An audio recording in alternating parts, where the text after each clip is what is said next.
صحیح بخاری حدیث نمبر 51۔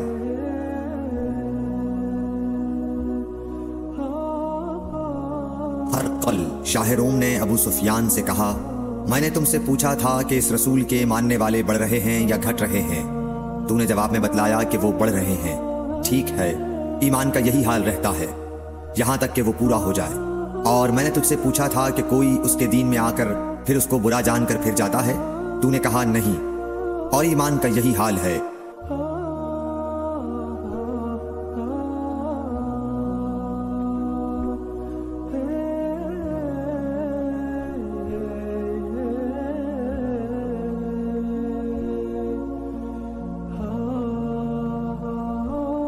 جب اس کی خوشی دل میں سما جاتی ہے تو پھر اس کو کوئی برا نہیں سمجھ سکتا۔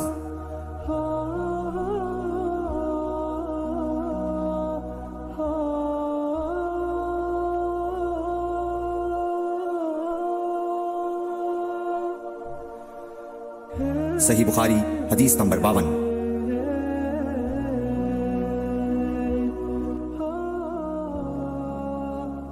حضور اکرم صلی اللہ علیہ وسلم فرماتے تھے، حلال کھلا ہوا ہے اور حرام بھی کھلا ہوا ہے، اور ان دونوں کے درمیان بعض چیزیں شبے کی ہیں جن کو بہت لوگ نہیں جانتے کہ حلال ہیں یا حرام۔ پھر جو کوئی شبے کی چیزوں سے بھی بچ گیا اس نے اپنے دین اور عزت کو بچا لیا۔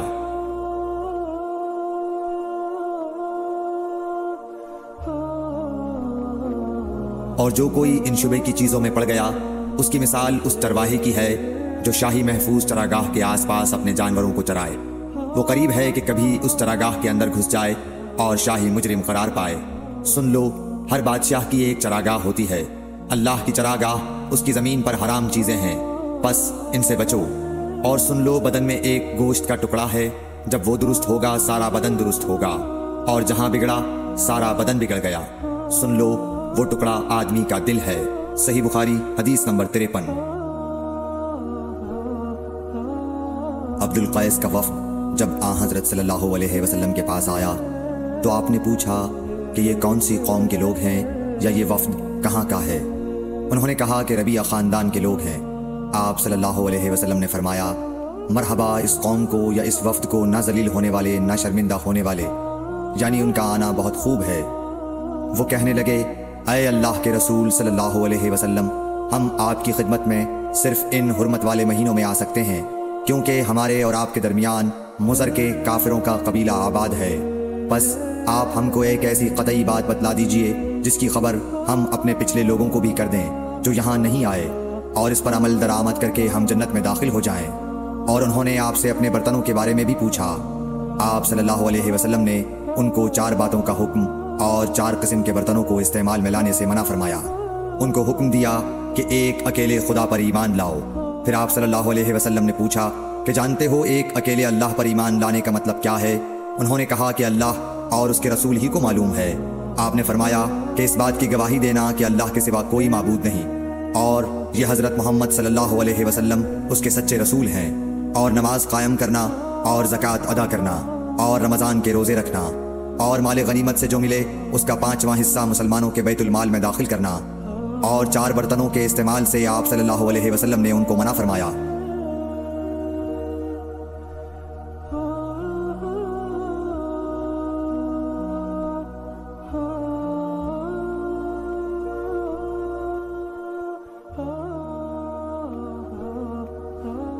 سبز لاکھی مرتبان سے اور کدو کے بنائے ہوئے برتن سے، لکڑی کے کھودے ہوئے برتن سے اور روغنی برتن سے، اور فرمایا کہ ان باتوں کو حفظ کر لو اور ان لوگوں کو بھی بتلا دینا جو تم سے پیچھے ہیں اور یہاں نہیں آئے ہیں۔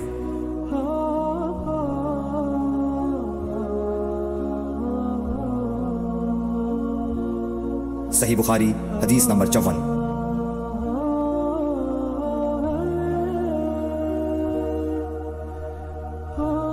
حضرت صلی اللہ علیہ وسلم نے فرمایا، عمل نیت ہی سے صحیح ہوتے ہیں یا نیت ہی کے مطابق ان کو بدلہ ملتا ہے، اور ہر آدمی کو وہی ملے گا جو نیت کرے گا۔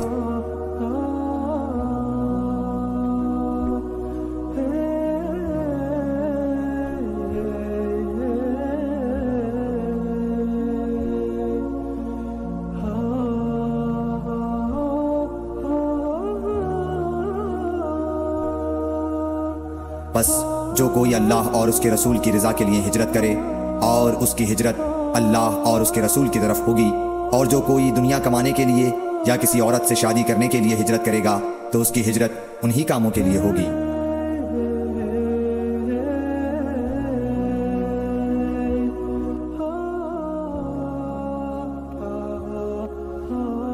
صحیح بخاری حدیث نمبر 55۔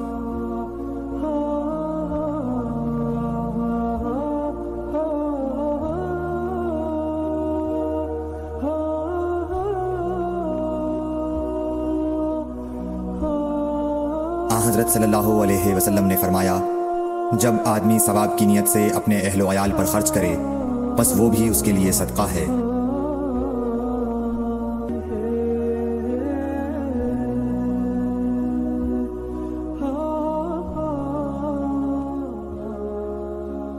صحیح بخاری حدیث نمبر 56۔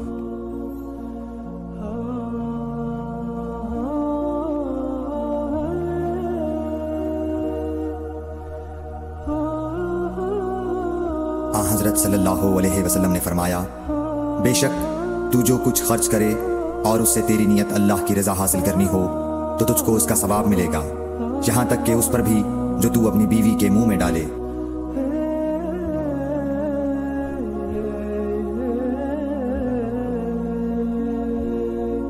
صحیح بخاری حدیث نمبر 57۔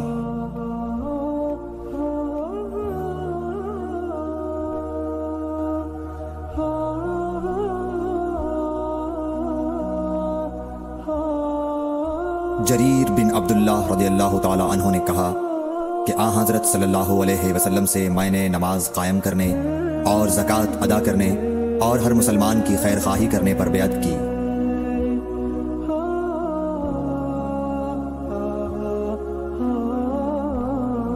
صحیح بخاری حدیث نمبر 58۔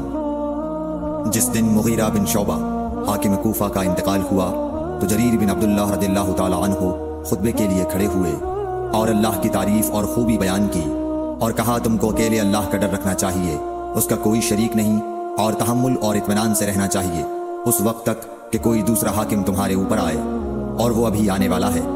پھر فرمایا کہ اپنے مرنے والے حاکم کے لیے دعائے مغفرت کرو، کیونکہ وہ مغیرہ بھی معافی کو پسند کرتا تھا۔ پھر کہا کہ اس کے بعد تم کو معلوم ہونا چاہیے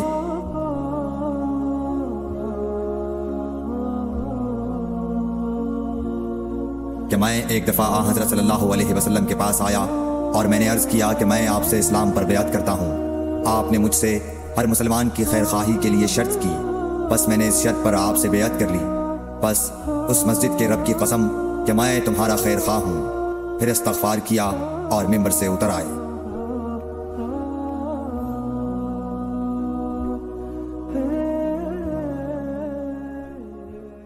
صحیح بخاری حدیث نمبر 59۔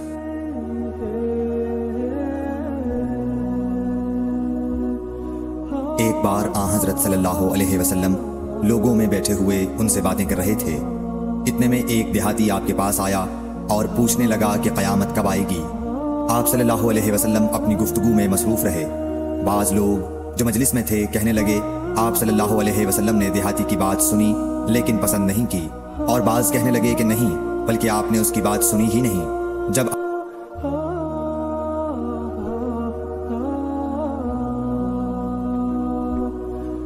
آپ اپنی باتیں پوری کر چکے تو میں سمجھتا ہوں کہ آپ صلی اللہ علیہ وسلم نے یوں فرمایا، وہ قیامت کے بارے میں پوچھنے والا کہاں گیا؟ اس دیہاتی نے کہا، حضور میں موجود ہوں۔ آپ نے فرمایا کہ جب امانت ایمانداری دنیا سے اٹھ جائے تو قیامت قائم ہونے کا انتظار کر۔ اس نے کہا، ایمانداری اٹھنے کا کیا مطلب ہے؟ آپ صلی اللہ علیہ وسلم نے فرمایا کہ جب حکومت کے کاروبار نالائق لوگوں کو سونپ دیے جائیں تو قیامت کا انتظار کر۔ صحیح بخاری حدیث نمبر 60۔ عبداللہ بن عمرو نے کہا کہ ایک سفر میں جو ہم نے کیا تھا حضرت صلی اللہ علیہ وسلم ہم سے پیچھے رہ گئے، اور آپ صلی اللہ علیہ وسلم ہم سے اس وقت ملے جب عصر کی نماز کا وقت آن پہنچا تھا۔ ہم جلدی جلدی وضو کر رہے تھے، بس پاؤں کو خوب دھونے کے بدل ہم یوں ہی سا دھو رہے تھے۔ یہ حال دیکھ کر آپ صلی اللہ علیہ وسلم نے بلند آواز سے پکارا، دیکھو ایڑیوں کی خرابی دوزخ سے ہونے والی ہے۔ 2 یا 3 بار آپ صلی اللہ علیہ وسلم نے یوں ہی بلند آواز سے فرمایا۔